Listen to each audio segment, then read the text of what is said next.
Wabassiril ladzi, dengan menyebut nama Allah yang Maha Pengasih dan Maha Penyayang. Wabassiril ladzina amanu. Wabassiril ladzi, dan berikan kabar gembira kepada siapa? Wa amilus solihat, dan mereka beramal soleh. Wabassiril ladzina amanu wa amilus solihati anna lahum jannatin tajri min tahtihal anhar. Aku akan memberikan surga, akan diberikan Allah jannah yang di dalamnya mengalir air. Maka bagaimana cara selamat dalam Islam? Allah sebutkan yang diberikan surga siapa? Orang beriman dan beramal. Dua saja, beriman dan beramal soleh. Begitu adindaku.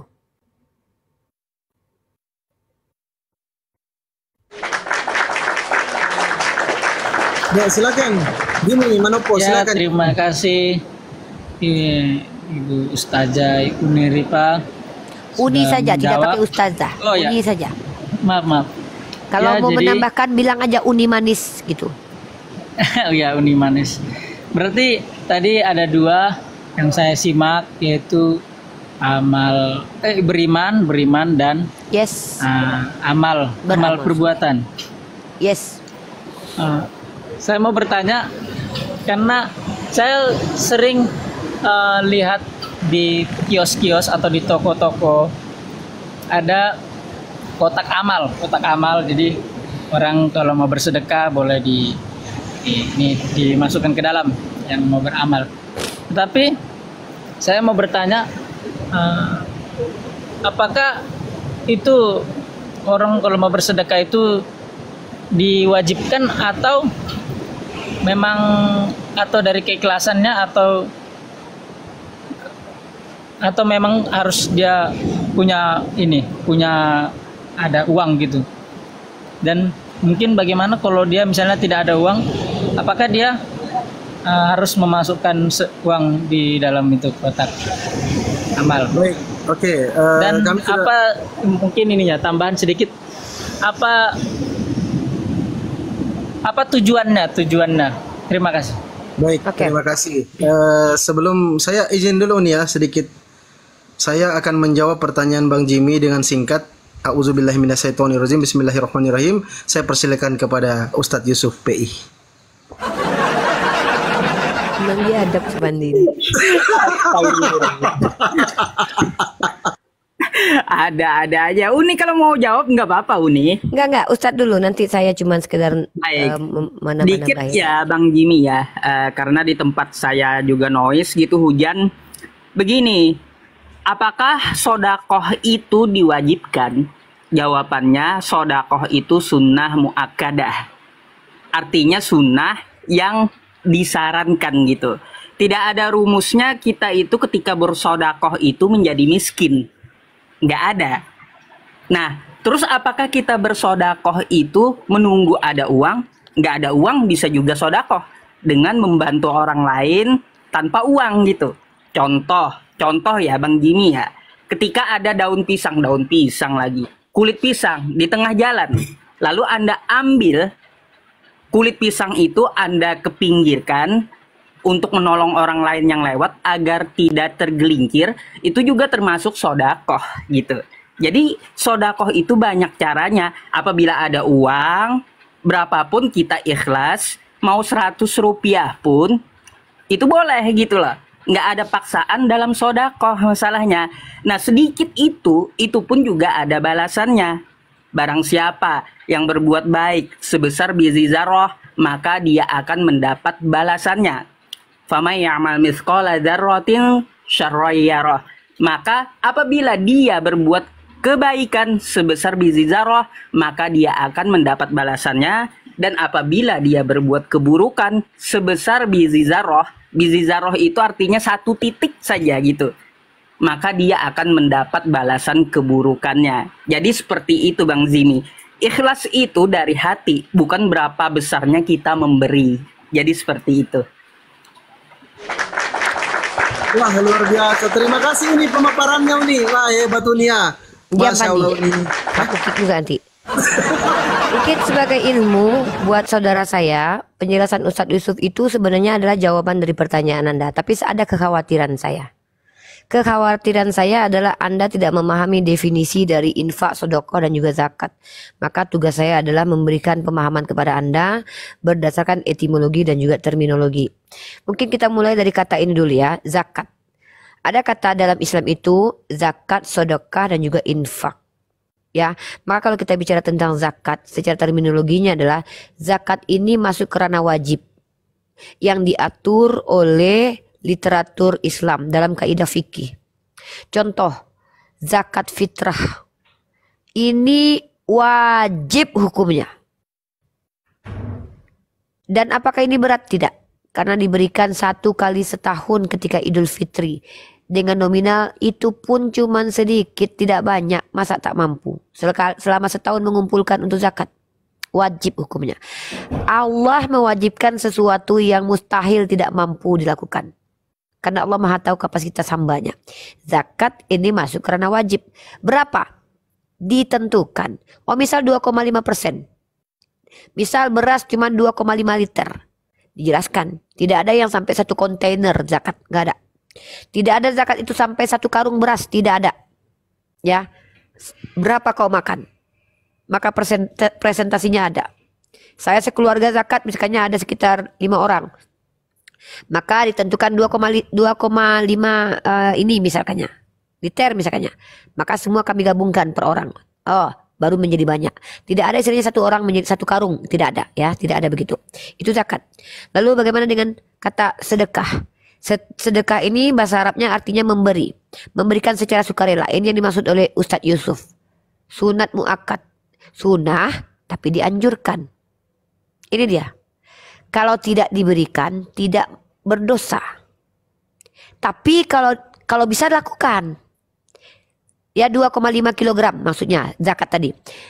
Karena sunnah ini tidak berat juga. Hanya saja banyak orang-orang yang hatinya terhalang untuk bersedekah. Karena pelit atau sifatnya yang tidak baik.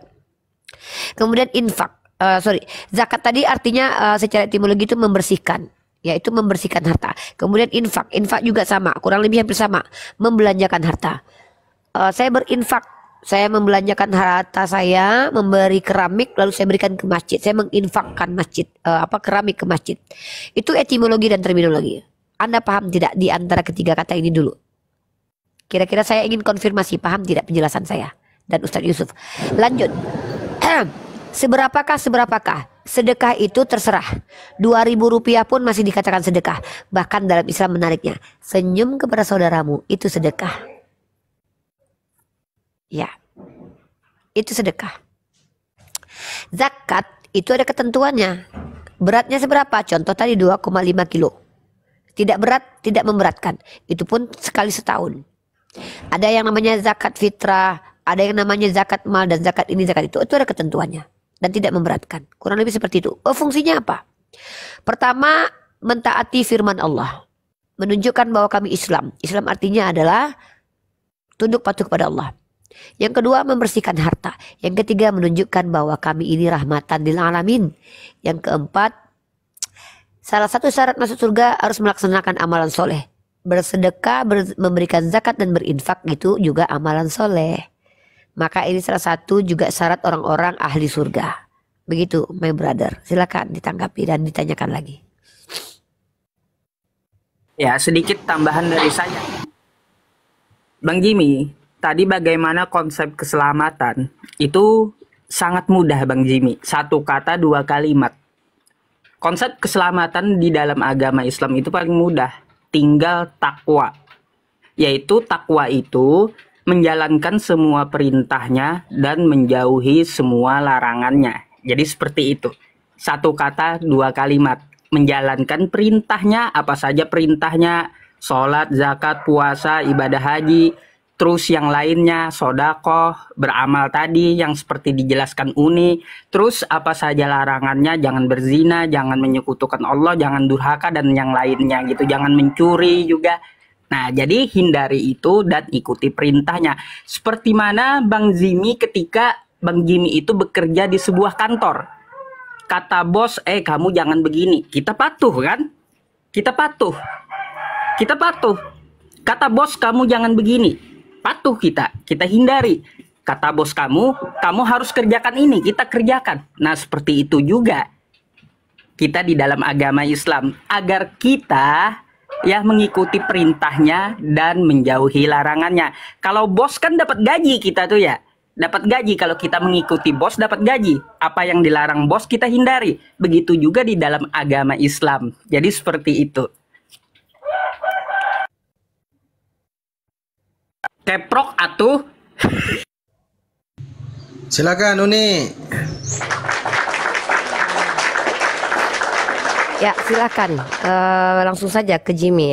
Elaborasi pertanyaannya atau dikonfirmasi pertanyaannya. Paham atau tidak, silakan. Hak Anda adalah mendapatkan ilmu tentang Islam. Kewajiban kami menyampaikannya. Tidak boleh kami menutup-nutupi apa yang kami ketahui. Bentuk sebagai saya mengamalkan ajaran saya itu belajar dan mengajarkan. Saya belajar, maka saya ajarkan kepada Anda. Ini adalah hak dan kewajiban kita. Silakan. Tanggapi. Ya, terima kasih kepada Ustadz dan Ustadz Yusuf dan Ibu Uni, dan juga tadi Pak Pandi juga banyak menambahkan. Jadi saya juga sedikit tercerahkan dengan ternyata itu tujuannya, dan tentu juga dibutuhkan keikhlasan dan juga tidak ada paksaan kalau memang mereka yang miskin gitu. Nah, saya juga bersyukur ya karena tadi Ibu Uni sudah memberikan tiket VIP ya untuk saya boleh bertanya. Saya juga ingin bertanya juga, mumpung lagi banyak ini tiketnya. Saya mau bertanya, apakah, kan begini, saya teman namanya Sanjaya Tambun. Nah, teman saya ini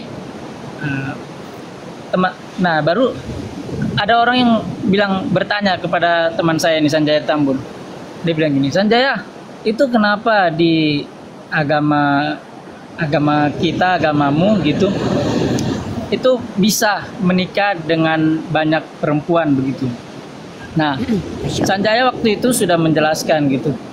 Begini, dia bilang penting laki-laki itu adil. Nah, saya bilang begini sama teman-teman saya bilang begini, mungkin dari agamanya pasti ada pertimbangan, dan karena memang kan di Kristen kan memang tidak boleh ini ya, tidak boleh memiliki 2 istri gitu.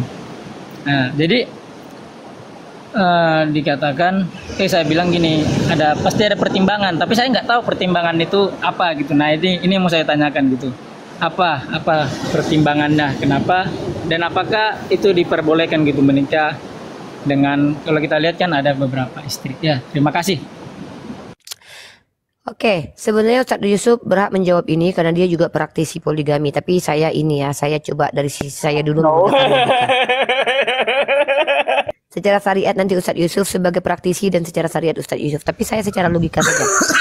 Saya jelaskan dulu definisinya dulu. Apa istilah wajib? Wajib itu harus kau lakukan. Tidak kau lakukan kau berdosa. Apa istilah sunnah? Sunnah itu dianjurkan untuk kau lakukan. Apa istilah makruh? Makruh itu lebih baik kau tinggalkan. Apa istilah mubah? Boleh. Bisa berdosa, bisa tidak berdosa, tergantung apa yang kau lakukan. Karena konsekuensi dari perbuatan orang Islam itu berpahala, berdosa, atau sia-sia.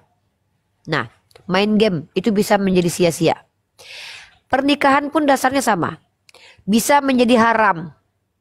Kalau menikah untuk menyakiti wanita, untuk menguasai hartanya, untuk dengan innama amalu biniat, segala perbuatan itu tergantung niatnya.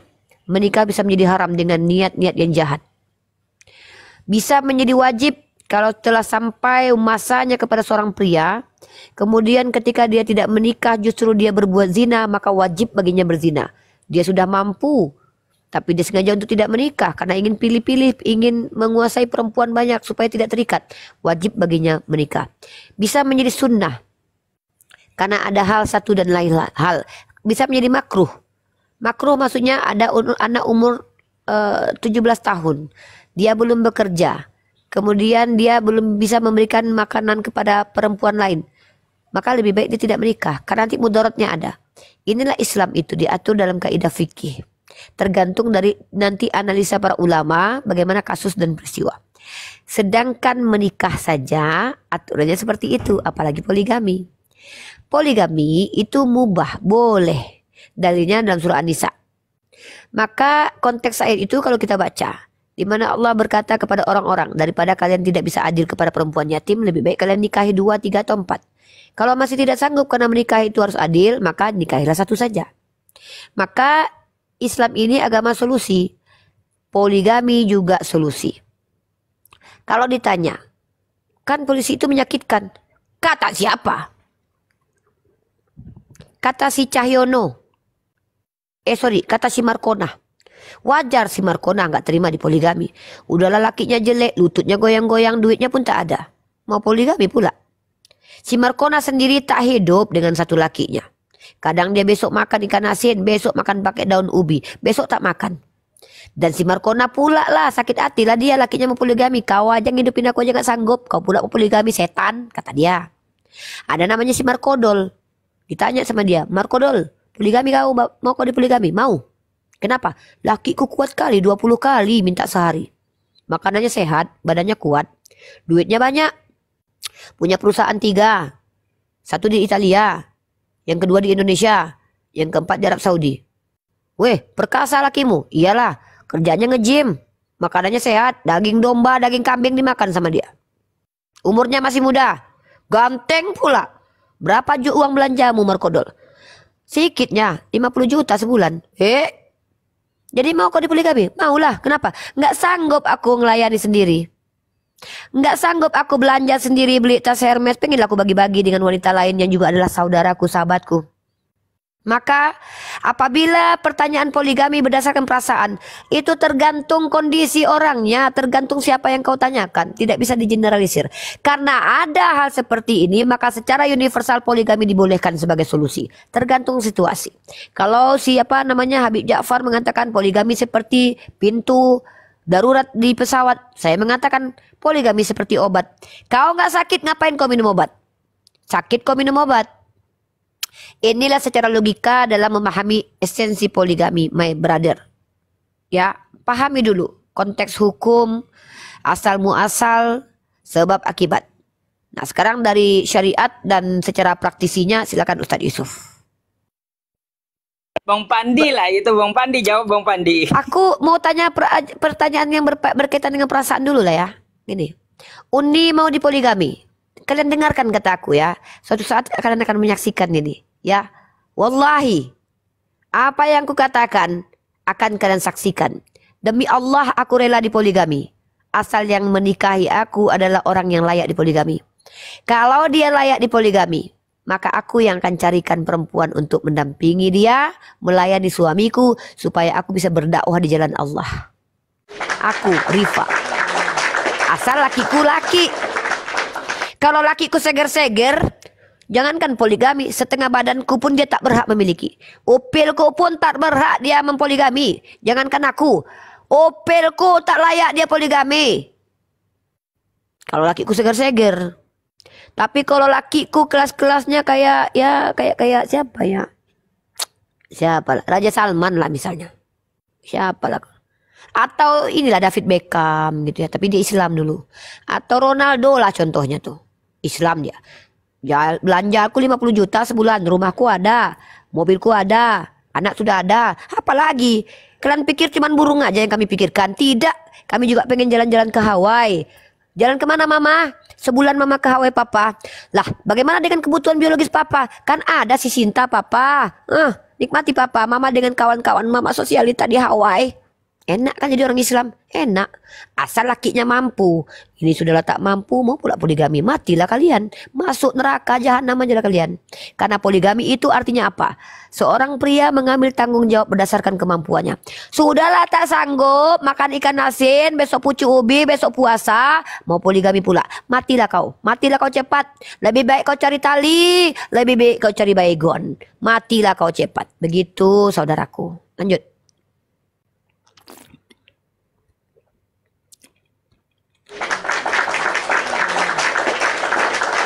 Baik, terima kasih untuk Bro Jimmy. Ini menarik ya pembahasannya. Auzubillahiminasyaitonirrajim. Bismillahirrahmanirrahim.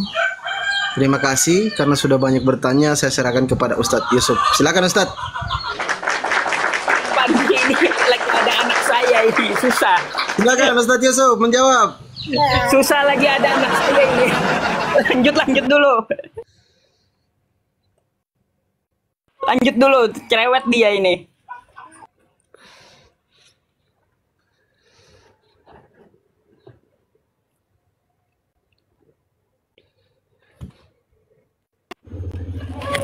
Saya Baik, silakan Uni, dilanjutkan Uni. menambahkan dikit saja tentang masalah itu. Ya betul, apa yang dikatakan oleh Uni tadi itu sudah betul, Bang Jimmy ya. Berkaitan Coba Uni dengan perbandingan Uni. Gini aja Uni, perbandingan coba. Kalau misalkan kalau silakan. Bang Pandi delay kayaknya. Lanjut dulu antum.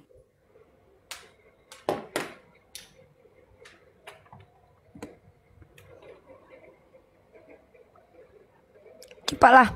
Si apa? Si Jimmy aja bertanya lagi kalau memang ini. Mau ditanyakan lagi dekku. Tanya aja. Ustadz Yusuf sudah bilang beliau itu lagi ada di bersama adiknya. Silakan Jimmy bertanya lagi aja. Terkait tentang poligami dielaborasi juga Ya, boleh. oke Uni, silakan lanjut Uni. Ya, bagian mana yang tidak paham? Konfirmasi sama Uni lagi biar Uni jelaskan kembali. Terkadang memang bahasa Uni cepat ngomongnya, ndak paham Uni saya ndak ngerti. Uni ulangi, kan begitu. Silakan Jimmy. Jimmy mau poligami? Janganlah. Satu aja belum dapat, mau poligami pula. Setidaknya kalau mau poligami bersunat lah dulu ya kan. Silakan Jimmy.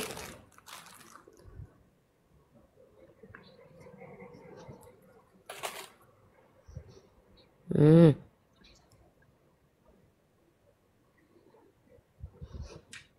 Hmm.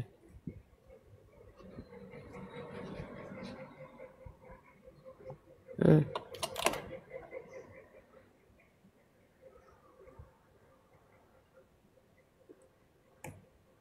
Abraham disunat umur berapa? Abraham itu disunat sudah tua, maka boleh. Mau disunat umur 100 tahun pun boleh. Disunat umur kecil boleh. Kalau dia itu baru mualafnya umurnya 30, ya disunat umur 30. Kalau dia dari lahir Islam ya diusahakan waktu dia masih kecil. Begitu, brother. Silakan. Begitu jawabannya. Nggak masalah. Karena Abraham saja disunat umur berapa itu?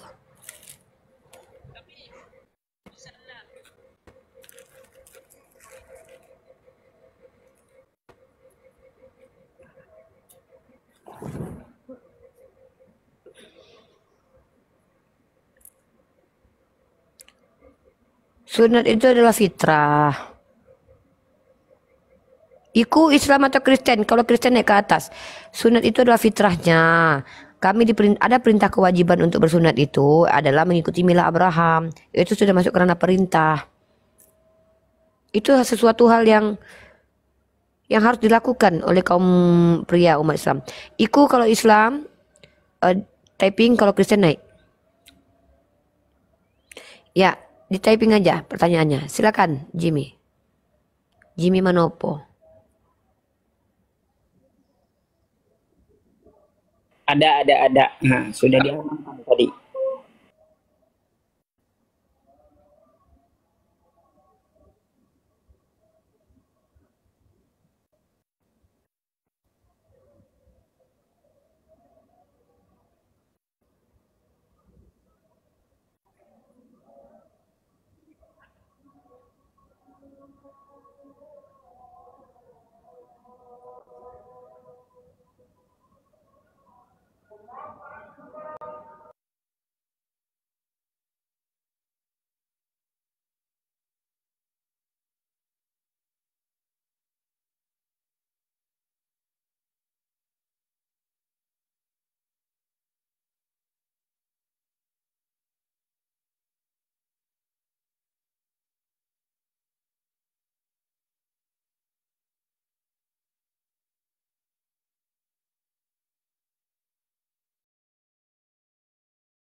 Fandi, kenapa netizen bilang nggak kedengaran suaranya Fandi?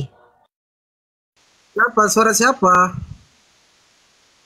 Pak, baca komentar netizen itu, perhatikan Ya itu. mungkin satu orang yang bilang. Biasanya Oten Gimana itu netizen yang biasanya lain? Oten. Suaranya kedengaran nggak?